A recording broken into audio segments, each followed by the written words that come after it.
Hello everyone, Blue Star Saber here once again to do another Star Wars review. Star Wars, The Mandalorian and Grogu. I'm finally doing this movie review, which I hope to have done sooner, but I ended up getting delayed and also got too many things preoccupied at my time. But I finally found the time to review this movie at long last. The first Star Wars movie since The Rise of Skywalker from 7 years ago, and making it the overall 12th live action film and the 13th overall film, if you count the Clone Wars. So, yeah, Mandalorian Grogu. I've basically rewatched all seasons of The Mandalorian and even the Book of Boba Fett to catch up and watch this movie, if you will. So, yeah, I'm excited. I was excited. I got to see this movie on my birthday, sort of like a Dritzy birthday treat, sort of my family. Granted, one was like found it okay at best. The other found it god awful. But how am I going to feel? How am I going to feel about how the fandoms react? Well, who knows? Anyway, given how this movie was supposed to originally be, I think, season 4, though apparently due to the film writers' strike and I think COVID, well, not maybe COVID, I think the film strike in 2003, this promoted this season to be scrapped into a movie. Now, depending on who you believe, Jon Favreau said he scrapped all the scripts and made this new one, but others feel like this is just basically all the episodes scrapped into a film or something like that. But regardless, this is the first movie of Star Wars to happen in years after. So many teasers of what the next movie is going to be. Is it going to be Taika Waititi's movie? Is it going to be Ryan Johnson's trilogy? Is it going to be the Wonder Woman's, what was it, Rogue Squadron or something like that before Wonder Woman 2 came out? Is it going to be the Rey movie? Is it going to be that movie about the Dawn of the Jedi, if you will? Is it going to be the Dave Filoni Mandoverse movie? Is it going to be like what was it? Oh yeah, did I say Rey movie? I think I might have said the Rey movie, but or is it going to be like the new Simon Kinberg film trilogy or something, if you will? Yeah, so many movies being talked about, so many teased to say, oh, this was announced only for them not to happen. In the meantime, we just got Disney Plus show after Disney Plus show, and arguably I might have enjoyed some more than what other people have felt, with the exception of maybe like the first 2 seasons of The Mandalorian and Andor. Let's see, people are either mixed or negative on like the other shows. The only exception I might think is Skeleton Crew. So, no, granted, that one, by then that might be like most dirt to the people that hated all the other stuff didn't watch it. But yeah, The Mandalorian and Grogu, after like it's like this. It was decided that this movie would be the next one to come out. Now, I think Disney's execs have already said that the reason they did this because, well, the Mandalorian is particularly Grogu, aka Baby Yoda, is a very marketable character. So it's like it felt like this film at the very least would do a decent numbers or at least break even. But since it's been some years since the 3rd season of The Mandalorian has happened, and while that was not exactly regarded as the best season of The Mandalorian, there's been some stuff that's come after it that has arguably killed some, let's say, Star Wars fans' enthusiasm, if you will, particularly the Acolyte, which seems to be, for many people, the death of Star Wars, the final nail in the coffin for Star Wars, though Andor seemed to revive it. And to be fair, I thought the Darth Maul, animated show, Shadow Lord, this year was pretty good. That I thought it brought some genuine excitement back into the Star Wars fandom. It seems like it might not have been the case with this movie. Now, granted, this movie, like I said, it was a season that was composed into a film and all that stuff. Jon Favreau was directing it and all that stuff. Dave Filoni, who has now become the co-president of Lucasfilm. Now, granted, this was not the first film he announced. This was done under Kathleen Kennedy's, and one of the last films that's going to come out under her banner, if you will, when she was Lucasfilm president. But nevertheless, it's coming out by the time Dave Filoni is out, and given how he's going to be running the future of Star Wars, a bit of pressure has been probably put on him to see if whether or not if the work he does will inspire Star Wars fans to get motivated again, all that kind of thing. So yeah, let's see. Granted, there's also the fact that the the Mandalorian and Grogu as characters have basically concluded their storylines with like the 3 seasons of the Mandalorian, but who knows? Would this movie jump fans back in? Granted, from my understanding, it was described as a self-contained, and well, over the years, Star Wars fans, given how many of them were disappointed with products of shows that came out, have lost quite a lot of interest, and arguably, this movie's marketing campaign is probably the worst Lucasfilm's done since Solo, and arguably the worst I've seen probably since I guess Transformers 1, where that first trailer seemed to have killed the mood of most people going to check it out in the cinema. As a result, it bombed at the box office, though it was actually a very good film, and someone on Twitter ended up doing more for the marketing campaign for that movie rather than the studios themselves, if you will. And but yeah, Lucasfilm's one has not been that well done. Especially that, I think, Super Bowl TV spot where you had, I think, the Mando riding a sleigh with, was it tom-toms or something? Or, those sort of like riding animals that Luke and Han rode on during the beginning of Empire Strikes Back. So, yeah, I think it was tom-toms or tam-tam. I can't really remember right now, but yeah, that was arguably a very poorly done ad, especially if that is Super Bowl supposed to be like the big sort of event for trailers. It's like you should have done one of the trailers, which eventually you got some very good trailers out, but it's like you kind of like screwed up with that kind of thing. But yeah, you got like over the weeks and months, Star Wars fans saying, "Oh, I'm not excited. Oh, this movie's going to fail," all that stuff. And so, in some ways, it was a bit of a self-fulfilling prophecy in that regards. But yeah, so I've gotten all that sort of contents there out of the way. What do I think of this movie? Well, the plot of this movie is basically the Mandalorian is hunting down Imperials for the New Republic. Since they are behaving like warlords. We see one of them, which I think was one we saw as a cameo in like the Imperial Dark Council kind of thing, what we saw Moff Gideon in the previous season, who has basically been sort of treating like many of the civilians that he's supposedly under his protection rather poorly. Particularly one with I can't tell if the nose was sort of was done with some prosthetics or if that was just naturally how his nose looked like. I can't see. If you watch the film, you might understand what I'm talking to. End up shouting after protesting, like the increasing fees of protection. Mando comes in and shoots him down and kills him. Him being picked up by Zeb from Star Wars Rebels as his sort of like chauffeur, if you will. He ends up being scolded by his like sort of like boss, if you will. I believe it is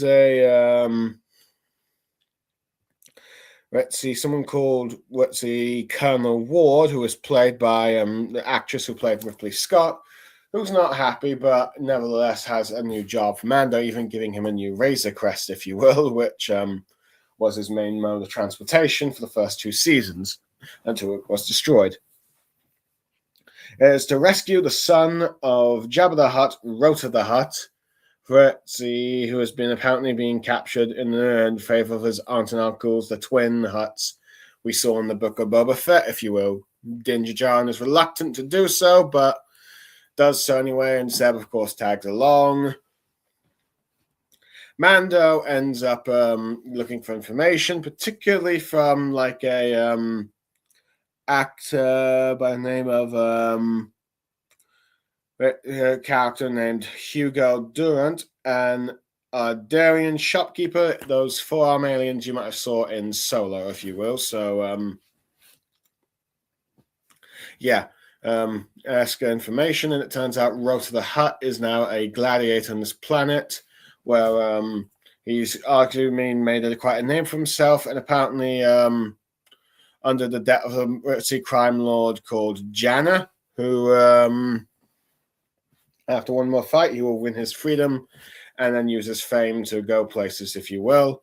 Mando tries to get the contract out earlier by beating a bunch of the guy's goons, but he just says he's not going to release Rota. In fact, plans to kill him tomorrow in a sort of like a death match, like where they just keep shoving up enemies. What was the name of it again?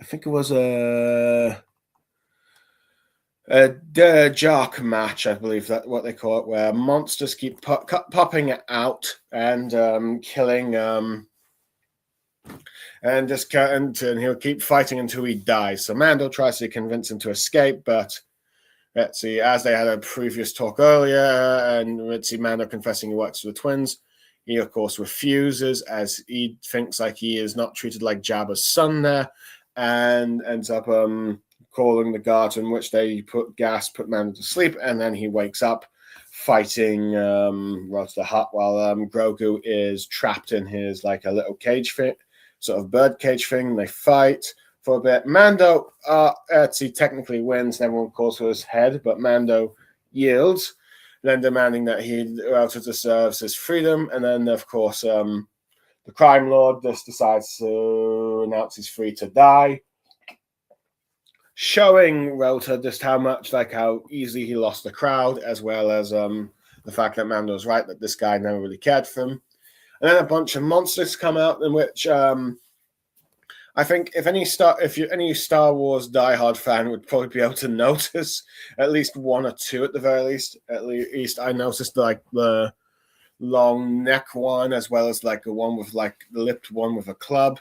That these monsters are all from the chessboard on the Millennium Falcon in A New Hope, when R2 was playing a game against Chewie, and Han warning the droids that let the Wookiee win because he will rip off your arm if he loses, because he has a bad temper. So yeah, they team up, they fight, and once one of them, an electrical one, if you will, causes an outage on the gates, everyone runs and panics. Let's see, as the monsters are causing chaos amongst like the streets. Rota tries to escape Mando at this point, but Mando and Zeb capture him, and then as they're taking him back to his aunt and uncle, he reveals that that Mando himself has been deceived, and Rota is played apparently by Jeremy Allen White, which let's see, I will probably say he basically speaks basic English rather than Huttese. Like the twins sort of, let's see, speak more Huttese, but they also occasionally speak English as well in this film. I'll get more to that in a bit later, if you will. So but yeah, he reveals that Jano is let's see, coin the Imperial that Mando has been tasked to find, and so Rota and Zeb go to his Gary headquarters, if you will, where they see a bunch of stormtroopers, like Rota said, and confirm that this is the guy. So Mando and Zeb go in and capture him, arguably killing off all the stormtroopers, and even this one goon that Mando broke the horn of something. Let's see, all that kind of stuff, if you will. But they escape, though granted. Rota and Grogu couldn't really help much, because they couldn't even fly the ship, and Grogu kept pressing all the wrong buttons. So they catch the Imperial. Mando takes him back to the New Republic outpost to Colonel Ward, I believe, who was not happy that you might have just caused some problems with them in the Hutt, but arguably the Hutts would be more mad at Mando. And Mando's fine with this, not really taking any reward, and saying that he's going to take a bit of a leave and offering Rota like a a transportation to go and hide, if you will. Mando's back on Navarro, where unfortunately we don't see, I think, Mando sort of like buddy, if you will, the character Grief Kargra, played, I believe, by what was his name? I think his name was the late Carl Weathers, who unfortunately passed away, I think, a little bit after season 3 of The Mandalorian. So let's see. You won't be seeing this character. Instead, you see the little mini guys from Rise of Skywalker. Let me see what they're called. Little aliens. Rise of Skywalker. Let's see, Booba Fink and Anzillion. You see if the 4 Anzillions that Grogu likes to mess with, helping Mando fix their ship. But Mando, later in the night, gets attacked by Embo. Let's see, the bounty hunter with like the frisbee hat, if you will. Let's see, that was voiced by Dave Filoni. That was initially killed in the episode he debuted, but was popular enough that they decided to bring him back. So let's see, and re-release the episode with him, showing him to live. He has a little wolf there that captures one of the Anzelians, but honestly, I think that leads to nowhere, to be honest. But so Grogu and the Anzelians come to try and rescue Mando, who has his helmet removed from the hut for a while back, as he ends up fighting a bunch of monsters, if you will, and then a giant snake dragon, if you will. He gets his helmet back, but fails to kill the huts. But he gets poisoned from the dragon snake, and Grogu is able to save him. He can't fit on the Anzelian ship, and he decides to make a stand against the Hutt's forces, which are a bunch of droid mercenaries, mixed of both Imperial droids and even Separatist droids, if you will, which using whatever parts they can find, it seems. But Mando's dying from the poison, but Grogu is able to use the Force, who stayed behind when he could have left the Anzilians, to save Mando's life. Tries to give him shelter, find food, water, eventually running into this one dragon-looking fella whose name, let me see if I can find him, well, at least the actor, if you will. Let's see.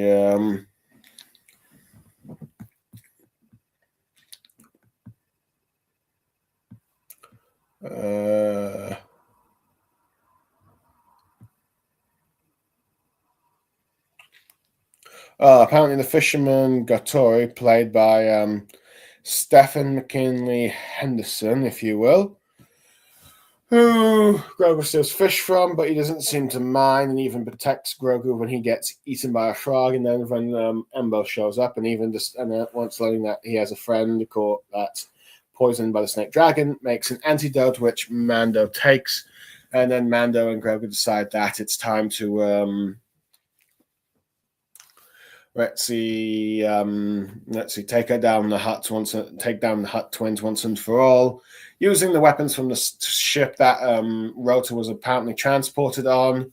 But he ended up, of course, being captured by the Hutts, as Mando has also been captured, if you will. So they use it to launch into like the Hutt Central.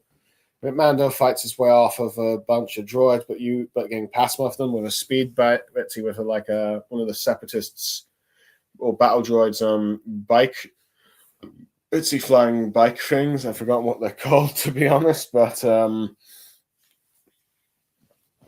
what they normally what they try to chase Qui-Gon with at one point. But eventually Mando gets to the throne room, not before taking on 2 giant robots that appear to, or droids, if you will, with that move like stop motion, if you will. Grogu helping destroy one on the inside, and Mando using one's other bombs against the other one, if you will. The Hutts try to plead for their life, but Mando says, you gotta die since you saw my face. But Embo's there, and he ends up fighting. Mando asks Grogu to free Rota, which he does, and he ends up fighting the 2 twin Hutts.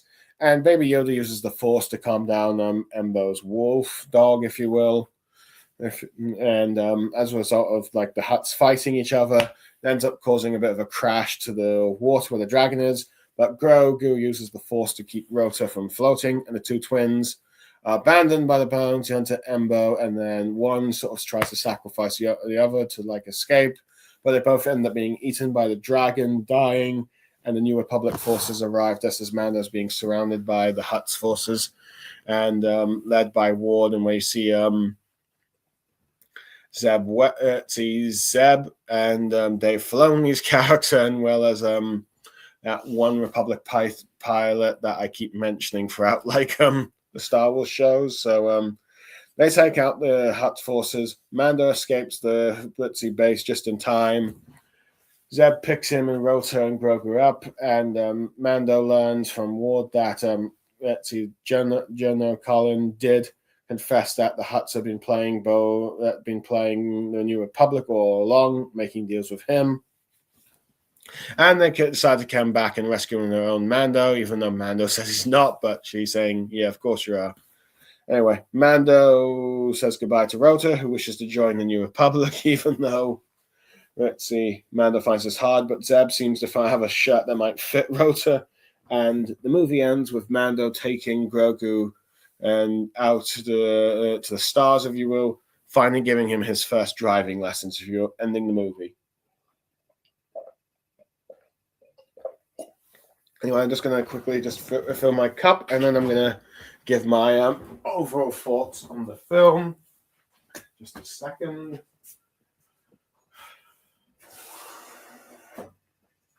Well, I will admit, I had fun with this movie. I did not expect like this to be the best Star Wars movie ever, but I did not expect it to be the worst Star Wars movie ever. And if I was to give this a score, I'd probably say at best a 7 out of 10, at worst a 5 out of 10. Now, I will admit this movie arguably has caused quite a lot of strong reactions. Heck, if you see from like YouTubers, if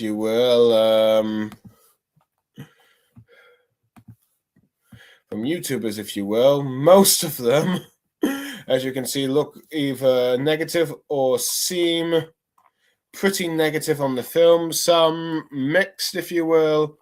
I think I've only really seen like I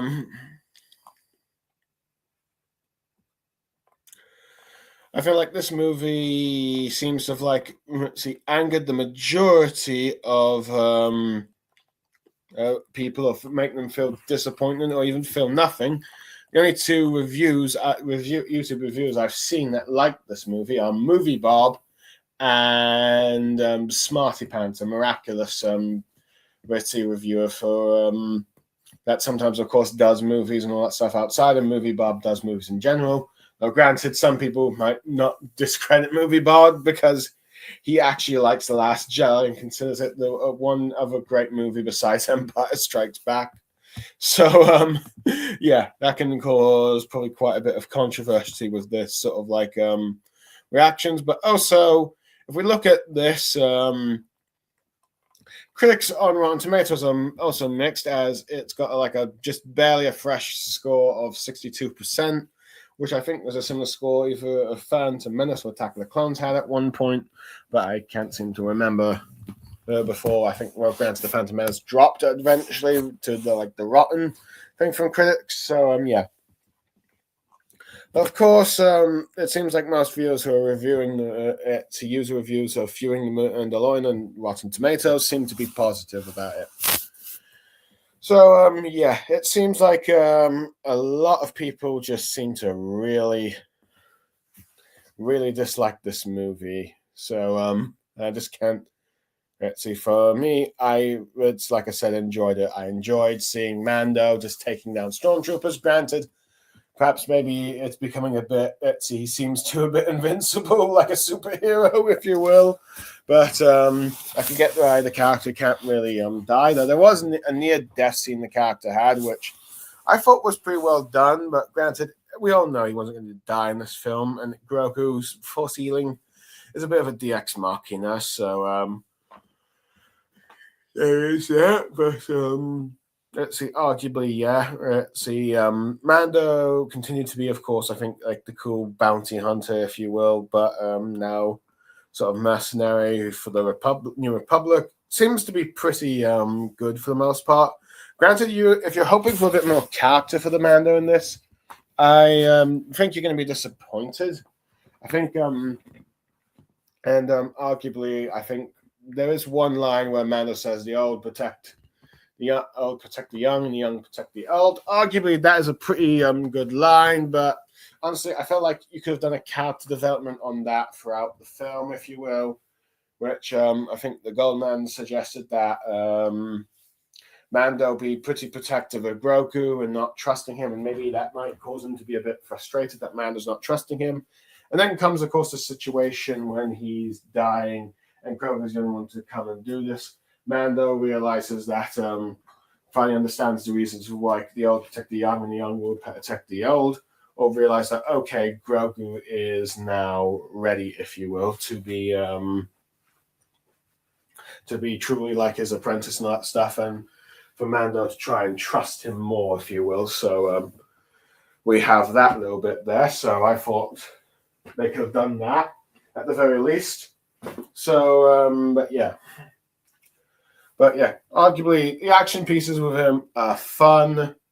I enjoyed them. Granted, many people seem to be a bit disappointed with the action pieces, or at least the sets, as I feel like it's not on the level of you got to see with previous Star Wars movies, but I thought it looked fine. Granted, I've probably mostly been watching The Mandalorian and Book of Boba Fett on TV for the last couple of weeks to prepare for this, and not really looking at other Star Wars movies. And arguably, the scale of those movies was arguably a lot bigger than whatever The Mandalorian is usually done. And arguably, even when you got more of the, like that one city crime lord one, let's see, it seems like it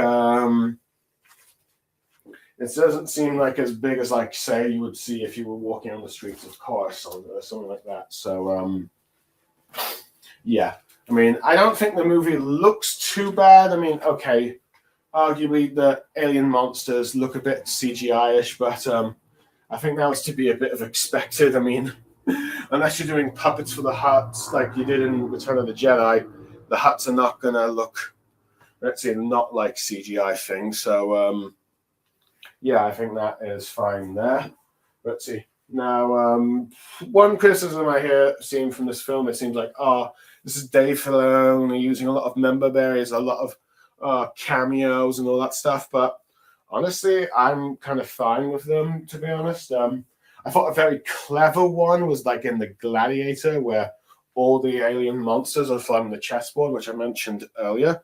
I thought that was a nice little nod to like the original trilogy, if you will, or like a little Easter egg that, let's see, I hope that most Star Wars fans would be able to at least notice one of them. But yeah, I thought it was kind of nice showing what there would be, let's see, what those monsters on the chessboard would be like in The Gladiator, winning them, which of course they all fight Mando and Rota, but also each other if they're getting in the way and stuff. So, and once the electric gates are busted down, they all go chaos and crazy. Granted, some of them felt like they should have probably eaten and killed some people with like their methods of biting and all that stuff, or eating. But I assume that since they're trying to appeal to like everyone for Star Wars movies, they didn't want to make it too graphic, so most of them just got thrown away. But yeah. So yeah, I thought like those cameos there fine. Rota, some people like, why are we covering Rota? Which, to be fair, I can kind of understand that Rota may not be the most interesting character, and also the fact that he was a bit controversial at the time because Jabba never had a son, and many thought this contradicted what is now Legends. And arguably, he first appeared in the Clone Wars animated film, which many people did not like as a movie, and felt it would have been better as a TV pilot, if you will. So, which I'm going to get to that bit in a bit later, but yeah. But I do kind of like how he's a bit different from like the rest of the Hutts, where he's like doesn't want to deal with Jabba's dark legacy of a crimester, wants to be respected. Hence why he sort of took part in the pits, thinking he had like gained respect, only to Ritzy be shattered at the end. It turns out they were ready to cheer for him to die, and they were planning to kill him anyway and all that stuff. So, but I like how he's a bit different from Jabba's son, from being what you expect Jabba's son to be, another crimester, but instead wants to do some good, and eventually, of course, wants to help the New Republic, and seems to have bonded quite well with Grogu, if you will. So all that kind of stuff is there. Now, I thought he had a nice little bit of characterization there. Arguably, I think he had in some cases more characterization than the Mandalorian and Grogu in some circumstances, but yeah. So, let's see. Grogu arguably seems to have the most controversial bit of like having that one bit where he's taking care of the Mando by himself, and as a result of none talking. Let's see, some people felt like this bit was slow, and I will admit, I like some of the nice moments with that, but I will admit, it felt like the movie was going on a bit long with this part, especially since where he can't really talk, so you have to have some characters come in and talk for him, be it the Anzulians at the beginning, when he goes off to save Mando, and then when he meets that sort of like Fisher dragon, if you will, he ends up doing a bit of the talking. In many ways, I think, let's see, one thing this movie could have probably done the advantage of is, is that you could have made this the film where Grogu speaks for the first time, at least to get some people sort of invested, like, okay, Grogu's starting to develop a bit. Now, granted, apparently Jon Favreau has some plans for Grogu, but we're not sure what they're going to be. And I guess depending on the performance of this movie may determine that, if you will, but we'll have to wait and see. Now, so there's that.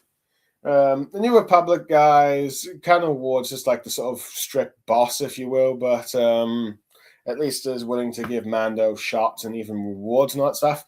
And I do like at the very least she says we never leave her behind, never leave our own behind, even though Mando denies it. But she's like, sure you are. You're like, I do like at the very least she like acknowledges Amanda's one of their own. Granted, she's not in much in the movie and probably would have benefited if we got a bit more of her and her characterization and maybe at least more of her relationship with Mando, but who knows? If there's ever a fifth season of Mandalorian, maybe that can be explored a bit. So there's that. Zeb, let's see, I think many people have been like, why isn't he in Ahsoka, given the fact that it's mostly focused on characters from Rebels, but no, he's helping Mando, but and we haven't even seen their first meeting, as it seems some time has passed since season 3.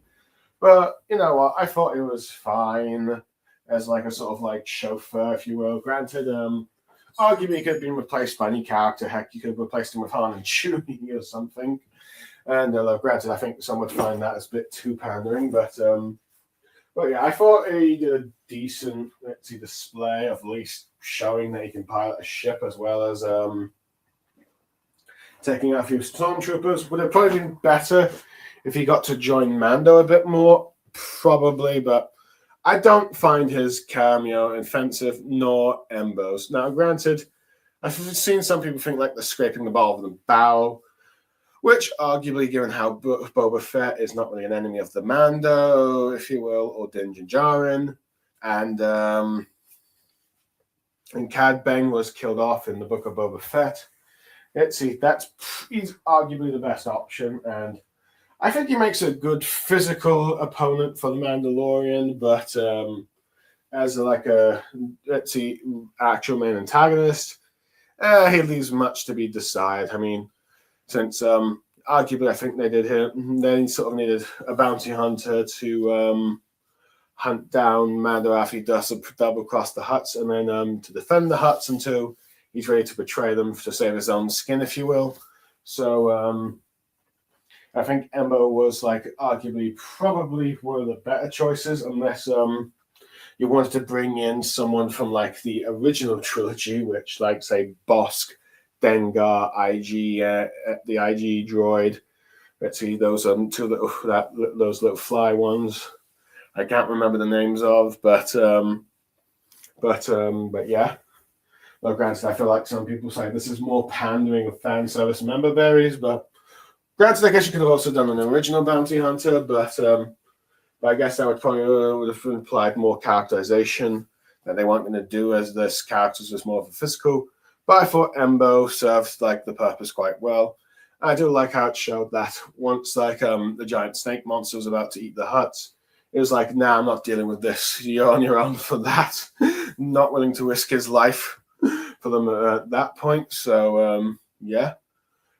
Now the Hutts, let's see, the antagonists of this film, and arguably there's not much characterization, and I can kind of see why how let's see, Return of the Jedi sort of like just put them at like Jabba the Hutt as an antagonist for like the first act. I think originally maybe Boba Fett and Jabba were going to be the main antagonists for the full film, when there's more chance for like a trilogies than more than just the original trilogy by itself. But that got scrapped when I think the Film Directors Guild fired, let's see, or kicked George Lucas out because he refused to have director's credits at the beginning of the film, which ironically this film does. And which is a bit ironic, really, because if George Lucas had did this, he would still be in the Film Directors Guild and could have had Spielberg direct Return of the Jedi. Who knows? We would have had a very different Star Wars movie franchise if that was the case. But as Lucas could have used film directors from that, but that's not the case. So yeah. Let's see, but yeah, let's see. They're what you expect for crime lords. Slimy, they send people to do out their dirty work. They want to eliminate their nephew because he's like the heir to Jabba's throne, but he doesn't want it, but they still need to eliminate him. So you've got that, and I do like how one of them tried to push the other to deal with the snake when they're about to be killed by it. So yeah. Now, arguably, there's not much characterizations. It's just like they're just crime lord gangsters, though. I will admit, it is interesting to see how this movie shows a little bit of what the Hutts can physically do, because I guess for some people it's like, how can these fat slugs, if you will, command such power and respect? But Rose has shown that if you can buff them up, they can be buffed up a bit and fight physically by squishing their opponents or just using their muscles to strong muscles to move about a bit, if you will. So we did get to see that. We also got to show that they could speak English. The Clone Wars also did that with Zero the Hutt, which most people didn't really like Zero the Hutt, but it seems like other Hutts can speak basic language as well in Star Wars. But yeah, now I think that was fine with Rota, but the twins, I felt like that was going a bit too much. I would have liked if perhaps it showed that the Hutts can speak basic, but they choose not to because they look down on the language and find Huttese more superior language. But Rota, who is not like the Hutts, speaks basic because he wants to be an equal like everyone else and not being compared. Which I will say, one thing I do like about how Rota's saying living in the shadow of your father, which I think like could have been a cool thing to could have done if you gave Luke Skywalker a kid, because it's like he would have to live in Luke Skywalker's shadow, and he might feel inadequate to that. But Rota, of course, is like doesn't really want to because if he uses his father's legacy negative, if you will. So yeah. Now, one thing I feel like doesn't make sense about the Hutt's plan is that they want to have Rota killed, but their contract with the person they did dealings with was going to kill him off anyway. But they sent Mando to come and retrieve him. But if they didn't do that, he would have died anyway, though granted, the only explanation I can think of is that the Imperial guy did not inform the twins that he was going to kill Rota, which you'd think he would do that or something. Since he's making a deal with like the Hutts for information and all that stuff, and they want Rota dead. But I don't know, I guess even if they did dealings, they didn't fully trust each other, but the Hutts still chose them, the Imperials, over the New Republic, which I'm fine with. As for him, He's okay. It's like he tries to like buy Mando to not let's see to join his gladiator pit and try to not cause more scene in his bar, if you will, offering him salt, which was valuable at the time, and then just like the way he just sort of like screwed Roto over by saying you're free to die now. I think he's okay as a sort of midway villain, but arguably, like the two Hutt twins, not really much depth, if you will. And the Imperial, were at the beginning, was just a warm up to die, which arguably in some ways, it's quite the beginning of the film is arguably in some ways probably one of the better scenes because it's just like Mando just taking out snow troopers, if you will, left and right, as well as a few AT-ETs things, which I think in Cineworld, in at least the UK, are promoting as popcorn stands, if you will. So look out for those. Let's see what else is there. Yeah, the Hutts and the bad guys, not much. It's like they're not it's on the level of Moff Gideon, at least Moff Gideon from the first two seasons, but so yeah. Let's see. I suppose it's nice to like explore the Hutts a bit more and even see Nal Hutta, but the Hutts that they chose as antagonists aren't necessarily the most interesting one. Arguably, Jabba still remains probably the best Hutt villain, if you will. So I think that was to be expected. So there was that. What else? Oh yeah, I thought the soundtrack was fine, particularly that one when they were going to like Din Djarin's going to find Roto, and you have that din din din din din din din din. I guess it's sort of like bleak sci-fi street kind of vibe, which I think they were going for. That's the best I can describe it. I thought that was kind of fun. So yeah. Now, would I recommend to go see this movie? I think, yeah, just at least once. Granted, I can maybe understand why some might just want to wait for Disney Plus. And arguably, this is probably a bit of the problem with this movie is that I think it's fun to watch, but it's the first Star Wars movie to come out in a few years, and arguably, let's see, people would have high expectations and for a film, and one that sort of divided critics. It's not, let's see, people are thinking like, oh, this film's not good, all that stuff. Now, and some are basically not choosing to watch this because they want Disney to crash and burn and learn a lesson so they can get good movies again. Now, whether or not Disney responds in the way they do remains to be seen, because we saw how when the Last Jedi got the backlash that it did. Disney panicked and they got Rise of Skywalker, so it's possible they might do worse. And if they think that this movie is bad, but who knows, they might do a worse one in response to what they perceive to be the bad reactions. Who knows? So in some ways, while Disney has caused some problems with Star Wars, sometimes the fandom does itself. And I am probably also to blame with that as well, to be honest, because in some ways I did want the sequels not to be criticized quite a bit, and given how the prequels were treated. But yeah. Overall, I hope this film does well. Granted, it doesn't look like it's going to break even, which is disappointing, because I figured at the very least this movie would have probably broken even, probably made 400 to 500, but it doesn't look like it's broken even thing. But who knows? I think that has to be like 360 or something, but I need to check on that. But yeah. Now, I'm not sure how the result of this movie will affect Disney going forward, because Dave Filoni has just been announced as the new president. I doubt that they're going to fire him straight away, but who knows? But I am wondering if if the failure of this movie would prevent like any more of the Mandoverse from getting done. And now some people want it to end now, but at the very least, I'd like to see the conclusion at the very least. It's going to be going on for a few years now. I want to see Ahsoka Season 2, maybe Ahsoka Season 3 if they're going to do it. They're going to do at least one more thing with the Mandalorian and Grogu at least, and maybe Skeleton Crew Season 2, I'm not sure. And are they going to do that Dave Filoni film?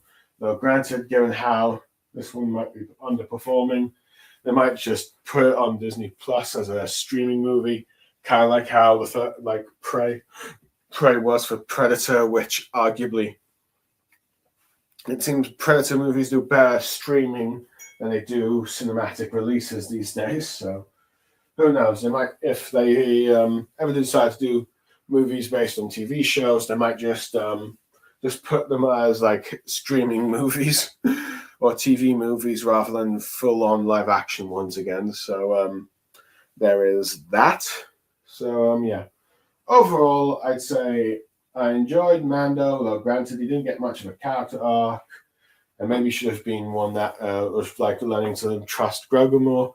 And who knows, also maybe do something more with the mask, as I just recently saw Phil Fat video's review of The Mandalorian, and he really hated this movie, said it was like the worst one, which I am kind of disagreeing with, as I still think Rise of Skywalker and Last Jedi are the two films that cause more problems, even if they're more cinematic and better looking films. But I guess with that, it's just agree to disagree kind of situation in that regards. But yeah, for like Mando, let's see, so like, okay, had his head mask off for a bit and the Hut say shame thing. Who knows? Maybe perhaps kept that up for a little longer. But I guess they didn't want Grogu to see Mando's helmet when he knows that they're not going to have Mando kill Grogu, because Mando had a quite cool line, says, "Yitzi, you've seen my face, now you must die," kind of situation, when the Hutts were sort of mocking him. But yeah, let's see. Mando was fine, but not much in terms of character. He's pretty just cool with action, but let's see. Grogu arguably had some nice moments, and arguably perhaps had a bit of a long, let's see, bit of a break, if you will, of like him just trying to take care of Mando, which perhaps maybe could have gone a bit faster, but other than that was fine. Zeb and Embo, characters from Rebels and Clone Wars, they did their roles well. Could have been more and could have been better, but I don't think it's too much to get offended about compared to how some people are reacting. And let's see what else. Oh yeah, and the Hutts were just kind of like, well, I guess interesting that they became antagonists, if you will. There's not much depth to them, and I can see why you had to bring in like Ember as a physical threat, even though it was like we got to see how Hutts got to move and fight.